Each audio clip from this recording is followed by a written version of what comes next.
Bonjour, chers élèves. Notre nouvelle leçon de la grammaire est la phrase à la forme négative. L'objectif de cette leçon est de construire des phrases à la forme négative. J'observe et je découvre. Alors, on va travailler sur les deux phrases suivantes. Le cycliste porte le casque. Le cycliste ne porte pas le casque. Pour la première phrase, est-ce que le cycliste porte le casque? Oui, on affirme, oui, le cycliste porte le casque. La deuxième phrase, est-ce que le cycliste porte le casque? Non, on nie le fait. Le cycliste ne porte pas le casque. Alors, qu'est-ce qu'on a ajouté sur la deuxième phrase et qu'on n'a pas dans la première phrase?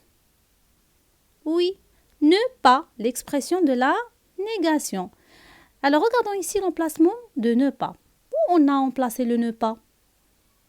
Oui, ne pas encadre le verbe. Le verbe porter, c'est un verbe de premier groupe conjugué à un temps simple. Alors ici, on a encadré le verbe porter. Ne avant le verbe et pas après le verbe. Alors, en venant à la première phrase, cette phrase-là, le cycliste porte le casque, on l'appelle phrase affirmative. Pourquoi? Parce que cette phrase-là affirme le fait. Alors, la deuxième phrase négative. Pourquoi? Il contient une expression de la négation ne pas et nier le fait. On passe à d'autres exemples. Je te conseille d'acheter ce vélo. Regardons le verbe ici. Comment ça s'écrit le verbe acheter? Le verbe acheter, ça s'écrit à l'infinitif et se termine par ER. Je te conseille de ne pas acheter ce vélo. Où est l'expression de la négation? Toujours ne pas, c'est bien. Où on a placé ne pas? Est-ce qu'on a encadré le verbe? Non, on a écrit le ne pas avant le verbe. Attaché, ne pas attaché avant le verbe. Pourquoi? Parce que le verbe est conjugué. Le verbe est l'infinitif. Troisième phrase. L'automobiliste a respecté le code de la route. L'automobiliste a respecté le code de la route. Où est le verbe? Le verbe a respecté. C'est un verbe conjugué au passé composé.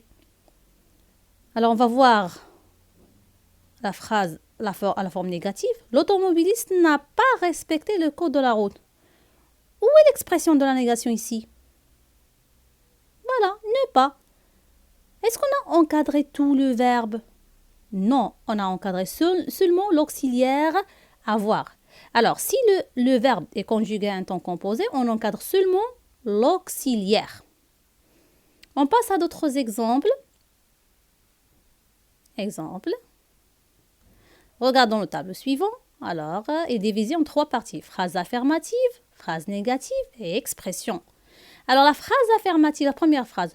Alors, regardez bien et observez bien les mots qui ont écrit en couleur. Regardez bien les mots qui ont écrit en couleur. On commence par la première phrase. Amy traverse toujours par le passage piéton.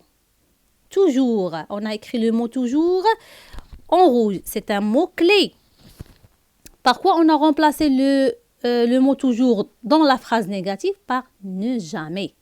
Et on a toujours encadré le verbe. Amy ne traverse jamais par le passage piéton. Première expression, ne jamais. Elle a préparé quelque chose. Regardons quelque chose ici qui est écrit en vert. Préparer quelque chose. Est-ce qu'on a remplacé par le ne pas ou bien ne jamais? Non, on a le remplacé par d'autres expressions de la négation, c'est ne rien. On a encadré l'auxiliaire puisque le verbe préparer est conjugué au passé composé. Elle n'a rien préparé. L'expression toujours ne rien. Karine parle encore au téléphone en conduisant. Encore le mot encore, c'est le mot-clé. On va le remplacer à la forme négative par le ne plus.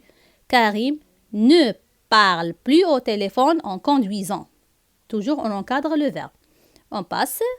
Il y a quelqu'un dans la rue. Quelqu'un. Il n'y a personne dans la rue. Alors, si on a, dans la phrase affirmative, le mot clé quelqu'un, on le remplace par ne personne. Il n'y a personne dans la rue. Ne personne. Le père achète un casque et un moto. Et, la conjonction de coordination et, alors, à la transformation en une phrase négative, on le remplace par ne, ni, ni. Vous devez bien retenir ces mots-clés et ces expressions. Toujours. Alors, on va le remplacer par ne jamais, quelque chose, ne rien, encore, ne plus, quelqu'un, ne personne et ne, ni, ni. Et regardons bien, l'emplacement de ne est toujours avant le verbe. Toujours. On passe. Je retiens. Alors, pour récapituler ce qu'on vient de dire, la phrase négative sert à nier un fait. C'est pour dire non.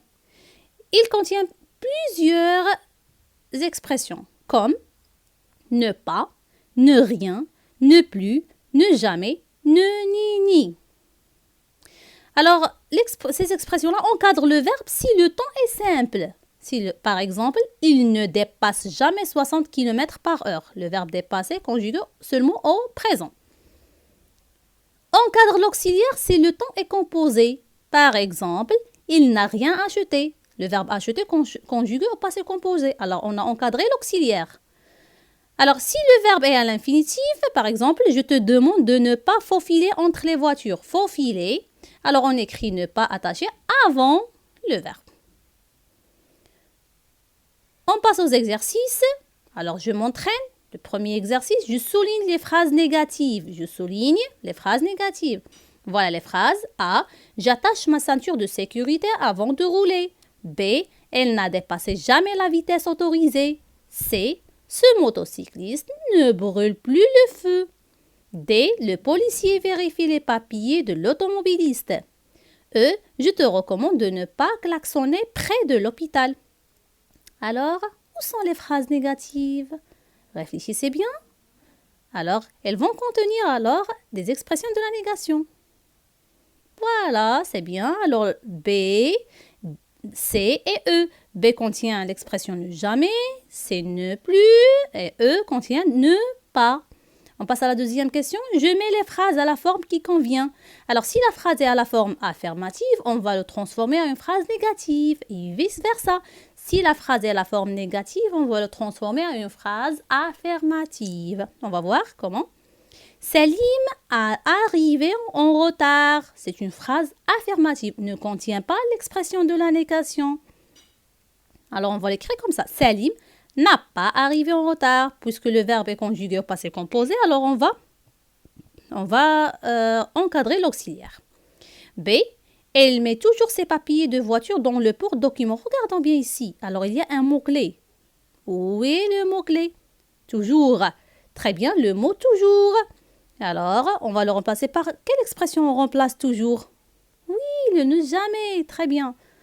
Alors, il ne met jamais ses papiers de voiture dans le porte-document. La phrase c'est « Je te demande de jouer au terrain ». Le verbe jouer est à l'infinitif. Alors, comment on va transformer cette phrase à la forme négative? Voilà, très bien. Je te demande de ne pas jouer au terrain. Ne pas, ça s'écrit attaché avant le verbe. D. Mon frère ne prend plus le bus. Mon frère ne prend plus le bus. Alors ici, cette phrase-là est une phrase négative. On va le transformer en phrase affirmative. Alors, on va éliminer le ne plus. Par quel mot-clé on va le remplacer? Ne plus. Oui, c'est le mot encore. Mon frère prend encore le bus. Très bien. Alors, on passe aux exercices Je m'évalue que vous devez le faire chez vous, sur vos cahiers. Alors, c'est la même chose pour la question numéro 1. Je mets les phrases à la forme qui convient. Alors, voilà les phrases. Puis alors, je produis des phrases négatives. Alors, vous devez écrire des phrases négatives d'après les images suivantes. Alors, on a 3 images. Vous devez écrire des phrases négatives. Utilisez n'importe quelle expression, comme vous voulez. Vous avez le choix. Alors, merci pour votre attention et bonne chance.